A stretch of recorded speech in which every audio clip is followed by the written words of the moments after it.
The Keychron V1 was one of my favorite pre-built keyboards I've ever used, especially when you compare it to gaming keyboards. It's just no contest other than software. However, I think I've found the keyboard that dethrones the Keychron V1 and possibly the best value keyboard I've personally used. Oh, and spoiler, it's also wireless and usually below 100 bucks. The Royal Kludge Rk84 limited edition is built incredibly well and feels really high quality. This is a 75% compact form factor with the mini shift key and arrow keys. The original keycaps on both versions of the Rk84 are both just really ugly. It comes in two versions, the Macchiato white and the Americano black. As you see on screen, they're a very specific look to them, and honestly they definitely need an acquired taste to like them, and I'm just not in that camp. I bought the Americano black and immediately I changed the keycaps and I'm all the better for it. There is several switch configurations, and this is also a hot swap PCB for 3-pin and 5-pin switches, which means you can take the switches that are in the keyboard out and put whatever switches you want without having to desolder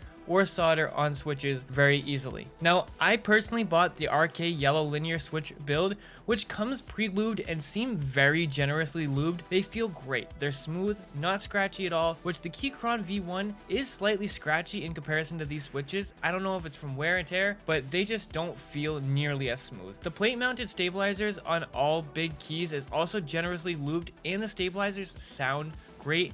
Not much clicking, not much clacking or rattling, and the spacebar has a very satisfying thought. There's also full array RGB with multiple onboard RGB settings and can be customized through the Royal Kludge software or through apps like Signal RGB. Something you don't see very often is a 2 USB pass-through configuration. I haven't really seen many keyboards with that option, so you can basically look at this keyboard as another USB hub if you want. The keyboard also uses a removable USB-C cable and comes with a USB-C to A dongle converter if you don't already have one. I swapped the cable out for a custom aviator coiled cable, which works great, although I really hate that the USB-C port is on the far right side, which makes the cable stick out on the right side, and I wish it didn't, but it still looks great. And the wonderful thing about this keyboard is you don't even need to use a cable because this keyboard has 2.4 gigahertz connectivity with a USB-A dongle or through Bluetooth if you're on a Mac or just prefer to use Bluetooth. You can get about 200 hours of battery life with the backlight off, and I would wager about 60 to 70 hours with backlight on. The keyboard body is comprised of a polycarbonate plate,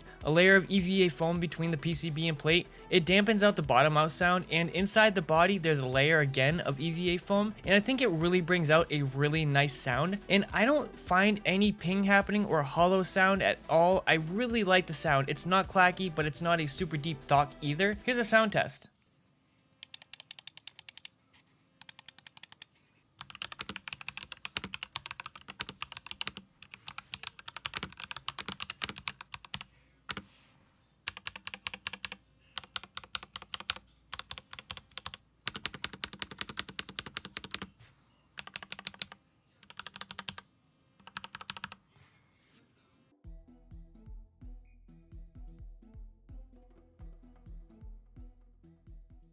That's how this keyboard sounds. Again, I swapped out the keycaps so that can contribute to a different sound, but what I have going on here I really truly do like, and the software has some really dope features like 22 RGB lighting modes that can all be customized to your liking. There are macro settings for any and all keys and key combinations. You can save up to 3 different profiles for all your lighting settings and macros for different use cases, like one for editing, one for gaming, and one for whatever other type of thing you're doing that needs more macros. And there's an easy install firmware update and software update section, which is always a welcome addition. I think gaming with this keyboard is great. I like the yellow switches it came with, and after putting my own keycaps on, I think it feels great to game with.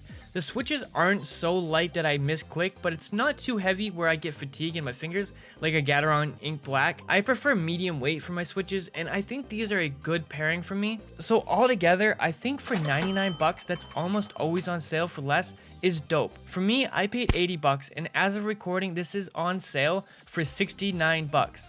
Nice. I do think this keyboard needs different keycaps. The original keycaps are really ugly and they're way too slippery for gaming, and they also attract oil, to which makes them feel kind of gross after a while. But other than that, you really don't need to do anything to this keyboard to make it good.